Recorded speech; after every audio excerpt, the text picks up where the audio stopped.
హోయో ఈ ఐఏఎస్ ప్రిపరేషన్కి సంబంధించిన series of videos మన ఛానల్లో మనం చాలా వీడియోస్ చేస్తున్నాం.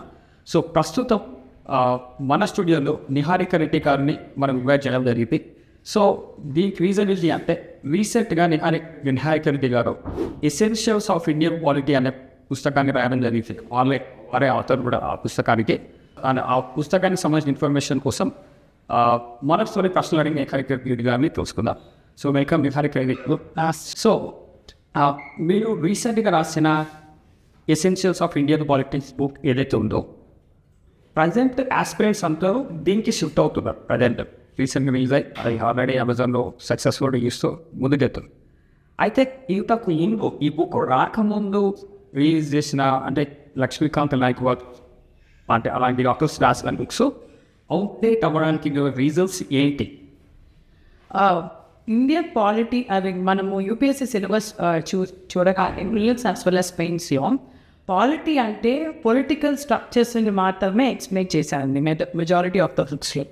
నా ఈ పొలిటికల్ ఆస్పెక్ట్లోనే ఎక్స్ప్లెయిన్ చేయడం వల్ల కాన్స్టిట్యూషన్ అనేది పొలిటికల్ ఆస్పెక్ట్ మాత్రమే కాదు, అది లీగల్ ఆస్పెక్ట్ ఉంటుంది, గవర్నెన్స్ ఆస్పెక్ట్ కూడా ఉంటుంది అనమాట. ఇప్పుడు మెజారిటీ ఆఫ్ ద బుక్స్ ఏదైతే ఉందో మార్కెట్లో ఫస్ట్ లక్ష్మీకాంత్ ఒక స్టాండర్డ్ బుక్ తీసుకొని దాని తర్వాత వేరే బుక్స్ ఏవైతే వచ్చాయో కూడా అవి కూడా అలానే పొలిటికల్ స్ట్రక్చర్ని మాత్రం ఎక్స్ప్లెయిన్ చేస్తూ ఆపేశారు. ఒక కాన్స్టిట్యూషన్ చదివేటప్పుడు ఒక పొలిటికల్ ఆస్పెక్ట్ చదివితే మనకి ఏమి అర్థం కాదు. పొలిటికల్ ప్లస్ లీగల్ ఆస్పెక్ట్ రెండు చాలు, ఆ కాంబినేషన్ అనేది చాలా ఇంపార్టెంట్. పొలిటికల్ ఆస్పెక్ట్ ఎవరైనా రాయగలుగుతారు, ఎవరికైనా అర్థమైపోతుంది ఈజీగా, దాంట్లో పెద్ద కష్టం అంటూ ఏమి ఉండదు. Coming to the legal aspect, దాని లీగల్ ఇంటర్ప్రిటేషన్ అనేది చాలా ఇంపార్టెంట్. ఆ లాంగ్వేజ్ని అర్థం చేసుకోవడము, దాన్ని ఒక కామన్ మ్యాన్ లాంగ్వేజ్ తీసుకువెళ్ళి స్టూడెంట్స్కి అర్థమయ్యేలాగా చెప్పడం అనేది ఒక ఛాలెంజ్ అనమాట. సో ఇప్పుడు వరకు నా పుస్తకాలు మెయిన్ ఇంపార్టెంట్ ప్రాబ్లమ్ అని గమనించేటట్లయితే ఇన్ఫర్మేషన్ జస్ట్ డౌన్ చేస్తుంది. ఏదైతే ఇదే ఫర్ ఎగ్జాంపుల్ ఫండమెంటల్ రైట్స్ ఉంది, కాన్స్టిట్యూషన్ ఏం చెప్తుందో అదే తీసుకెళ్ళి మనము దాంట్లో అక్కడ డ్రాప్ చేసేస్తాం. పార్లమెంట్ ఉంది, సరే ఆర్ఎల్స్ నేషనల్ కమిషన్స్ ఉన్నాయి. నేషనల్ కమిషన్ అంటే ఏంటి? నేషనల్ కమిషన్ ఫర్ ఉమెన్ అంటే దాని గురించి ఇన్ఫర్మేషన్ డౌన్ చేయడం, ఆ కమిషన్ ఎంతమంది పెట్టారు, ఎవరెవరు ఉంటారు అనేది. నేషనల్ కమిషన్ ఫర్ డిసీజెస్ ఎవరెవరు ఉంటారు, ఎందుకు దాని ఒక బ్యాక్గ్రౌండ్ ఉంది, ఎందుకు అది క్రియేట్ చేశారు, అసలు సుప్రీంకోర్టు డిస్కషన్స్ ఏంటి, ఇవన్నీ మనకు అర్థం కానప్పుడు ఆ బుక్ చదివి కూడా ఉపయోగం లేదు. ఒకప్పుడు నేను కూడా ఆస్పిరెంట్. సో ఆస్పిరెంట్గా నేను బట్ ఐ వాజ్ లాయర్ నాకు అర్థమైపోయింది క్లియర్గా. ఎందుకంటే ఒక లా పర్స్పెక్టివ్లోనే కాదు మనం ఇచ్చేవాల్సి, ఒక కాన్స్టిట్యూషన్ అలాగా ఇంటర్ప్రిట్ చేయాల్సి. సో దానికోసం అని essentials of Indian politics book నేను ఆథర్ చేయాల్సి వచ్చింది. దీంట్లో మీరు కాన్స్టిట్యూషన్ని ఇంటర్ప్రిట్ చేసి రాసేటప్పుడు both from political as well as legal aspect రెండు డైమెన్షన్ నుంచి కవర్ అవుతుంది. In first thing. Second thing, it is a cohesive document. అంటే ఏంటంటే ఒక స్టోరీ ఎలా చెప్తామో, ఒక బుక్ అంటే ఒక కాన్స్టిట్యూషన్ ఎలా అర్థమయ్యేటట్లు చెప్తామో జనాలకు, ఒక స్టోరీ లాగా రాసుకుంటే వెళ్ళాము. ఒక్కొక్క చాప్టర్ బిల్డ్ చేసుకుంటాం. ఇప్పుడు అది ఎందుకు ముఖ్యం అంటే ఒక స్టూడెంట్ ఒక 1000 pages ఎంగేజ్ అయ్యి చదవాలి అంటే చాలా కష్టం. ఆ చదివిన పేజెస్ని ఇన్ఫర్మేషన్ గుర్తుపెట్టుకుని మళ్ళీ ఎగ్జామ్లో రిప్రొడ్యూస్ చేయాలనేది ఇంకో ఛాలెంజ్. సో ఇలాంటప్పుడు కాన్సెప్ట్ అర్థం అవ్వాలి. ఒక మూవీ చూసినప్పుడు కాన్సెప్ట్ అర్థమైపోతుంది, ఒక నావెల్ చదివినప్పుడు కాన్సెప్ట్ అర్థమవుతుంది. కానీ ఒక అకాడమిక్ బుక్ చదివినప్పుడు ఆ ప్రెషర్ ఎందుకు రాదు అంటే it just dumping the information, అలా డంప్ చేయకూడదు. సో ఎందుకు దాన్ని క్రియేట్ చేశారో బ్యాక్గ్రౌండ్ ఫోర్గ్రౌండ్ అంతా చెప్తే తప్ప ఎవరికి అర్థం కాదు. కాబట్టి I had to author that book.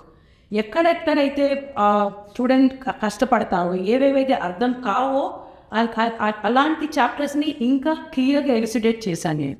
So that's the reason why I feel that this will be the best alternative for any other book in the market. Okay, ఇంకొక doubt ఏంటంటే madam, ఇప్పుడు గవర్నమెంట్స్ అనేది కూడా ఒక part of the ఒక syllabus. So దానికి సంబంధించిన books ఏమైనా మార్కెట్లో ఉన్నాయా, లేదా మీరు గవర్నెన్స్కి సంబంధించిన పార్ట్ ఏదైతే ఉందో దాన్ని ఈ బుక్లో ఏమైనా మీరు పొందుపరిచారా? కరెక్ట్. మా బుక్ టైటిల్ చూస్తే essentials of Indian polity, constitution and governance. Okay. So governance is the most important part, కానీ అది బాగా ఇగ్నోర్ చేసేసారు, నెగ్లెక్ట్ చేసేసారు. యూపీఎస్సీ కూడా పదే సిలబస్లో క్లియర్గా మెన్షన్ చేస్తూ వచ్చింది మెయిన్ సిలబస్ గవర్నెన్స్ అనేసి. కానీ లక్ష్మీకాంత్ లేదు, లేకపోతే వేరే బుక్స్లో లేదు. కాబట్టి స్టూడెంట్స్కి ఎలా చదవాలని తెలియకుండా ఆ పార్ట్ని one of the most neglected పార్ట్గా వదిలేసేవాళ్ళని. ఇక్కడ ఏమవుతుందంటే ఇలాంటి పరిస్థితుల్లో గవర్నెన్స్ అనేది ఒక వాక్యూమ్లా తయారైపోయింది. ఏ చదవాలి గవర్నెన్స్లో, అసలు ఎందుకు గవర్నెన్స్ చదువుతారు? మన కాన్స్టిట్యూషన్ అనేది బేసిక్ లా. ఆ కాన్స్టిట్యూషన్ బేస్డ్ మీద ఎంటైర్ లీగల్ సిస్టమ్ రన్ అవుతుంది అనమాట. సో ఈ కాన్స్టిట్యూషన్ బేస్డ్ మీద ఏ లాస్ గవర్న్ చేస్తున్నాయి, ఎటువంటి లాస్ దేశాన్ని గవర్న్ చేస్తున్నాయి, in terms of administration, in terms of corruption, in terms of rights, ఎటువంటి లీగల్ సిస్టమ్స్ ఉన్నాయి, ఎటువంటి లాస్ ఉన్నాయి అనేది గవర్నెన్స్ మనం డీల్ చేయాలి. మీరు బెస్ట్ ఎగ్జాంపుల్ ఈసారి ప్రిలిమ్స్ వచ్చాయి. ఇంతవరకు గవర్నెన్స్ అంటే ఏంటి, ఆల్రెడీ అంటే ప్రిలిమ్స్, గవర్నెన్స్ అంటే మెయిన్స్, అండ్ ఈ యాటిట్యూడ్తో ఉన్న వాళ్ళకి 2023 కరెక్ట్ ఎగ్జాంపుల్ ఇచ్చింది. సెల్ఫ్ హెల్ప్ బుక్స్ డైరెక్ట్గా అడిగేసారు question. Not only that, with respect to scheduled ఏరియాస్లో స్కెడ్యూల్డ్ ఏరియా ఏంటి అని తెలుసుకుంటే అర్థం కాదు. ఏ బేసిస్ మీద స్కెడ్యూల్డ్ ఏరియా డిక్లేర్ చేస్తారు అంటే UPSC is going further in depth it is going. అంటే మీరు ఒక కాన్సెప్ట్ని ఇన్ అండ్ అవుట్ అర్థం చేసుకోవాలని వాళ్ళు ఎక్స్పెక్ట్ చేస్తున్నారు. 2022 మెయిన్స్ చూస్తే Supreme Court judgements which are related to environmental enquiries, alternate dispute resolutions గురించి జరుగుతుంది. ఆన్ మోర్ అబౌట్ ప్రివెంటివ్ డిటెన్షన్లో బెయిల్ అంటే ఏంటి, అరెస్ట్ అంటే ఏంటి, ఇవంతా ఎవరికి అర్థమవుతుందని జస్ట్ పొలిటికల్ సిస్టమ్ చదువుకొని వెళ్ళిపోతే అట్లని చెప్పేసి పొలిటికల్ సిస్టమ్ని నెగ్లెక్ట్ చేయమని చెప్పడం లేదు.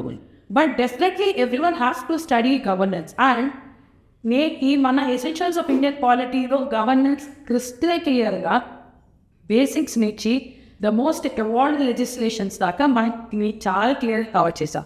సో ఈ బుక్ కానీ చదివితే, ఎస్పెషల్లీ గవర్నెన్స్ పార్ట్ చదివితే, there is no need of further references, there is no need of further study outs. ఈ బుక్ అంత కాంప్రహెన్సివ్గా కవర్ చేసిందని కాన్ఫిడెంట్గా చెప్పి. సో అయితే ఇంకొక క్వశ్చన్ ఏంటి అంటే, ఈ బుక్ ఏదైతే ఉందో మీరు రాసిన బుక్, ఇది ఓన్లీ ఐఏఎస్ ఆస్పిరెంట్స్కి మాత్రమే యూజ్ అవుతుందా, లేకపోతే ఇంకా వేరే వాటికి ఏమైనా యూజ్ అవుతుందా? మంచి ప్రశ్న అడిగారండి. యాక్చువల్గా మనము యూపీఎస్సీ దృష్టిలో రాశాను అనుకుంటారు చాలామంది. Not only just UPSC. చిన్న ఎగ్జాంపుల్ చెప్తాను. టీఎస్పీఎస్సీ గ్రూప్ 4 ఎగ్జామ్లో శంకరి ప్రసాద్, సజ్జన్ సింగ్ గురించి అడిగారండి. అది కేస్ టాస్. అది యూపీఎస్సీ వాళ్ళకి ఎక్కడ ఉంటుందో తెలియదు అసలు. ఓకే, అది మీకు టీఎస్పీసీలో అడుగుతున్నారు అంటే టీఎస్పీసీ గ్రూప్ 1, 2, 3, 4లో కూడా అడుగుతున్నారు. అంటే ఈ బుక్ యూపీఎస్సీకి ఒకటే కాదు. This book can be used for general studies, all state public service ఎగ్జామినేషన్స్కి దీన్ని వాడచ్చు. ఎనీ కాంపిటేటివ్ ఎగ్జామినేషన్స్ కంటే, అంటే సిడిఎస్ అయినా సరే, బ్యాంక్ పీఓలు అయినా సరే, ఆర్బీఐ అయినా, పాలిటీ గవర్నెన్స్ అనేది బేసిక్ అన్నమాట. అక్కడ కూడా వస్తుంది. అక్కడ అలాంటి కాంపిటేటివ్ ఎగ్జామ్స్ కూడా ఇది చదవచ్చు.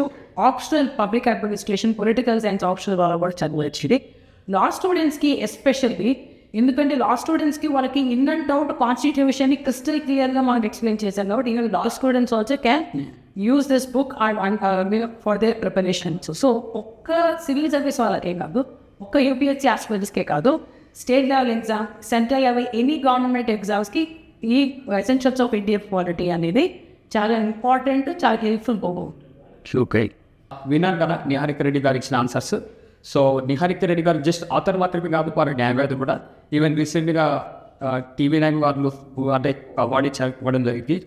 మన తెలుగు రాష్ట్రాల్లో ఉన్న శక్తివంతమైన మహిళల్లో ఒక టాప్ 5 కూడా ఒక, ఇంకా వీళ్ళకి చాలా వర్డ్స్ ఉన్నాయి, చెప్పాలంటే కొంచెం సపరేట్గా వీడియోస్ అని దాని గురించి. సో ఇంకా మీరు ఏమైనా ప్రశ్నలు నిహారిక రెడ్డి గారిని స్పెసిఫిక్గా అడగాలనుకుంటే మీరు ఈ వీడియో కింద కామెంట్ చేయండి. సో వాటిపైన కూడా నేను త్వరలోనే వాటితో కొన్ని వీడియోస్ చేసి నేను మీకు అప్లోడ్ చేయడం జరుగుతుంది. Thank you so much for watching this video. మన ఛానల్ని సబ్స్క్రైబ్ చేసుకోండి.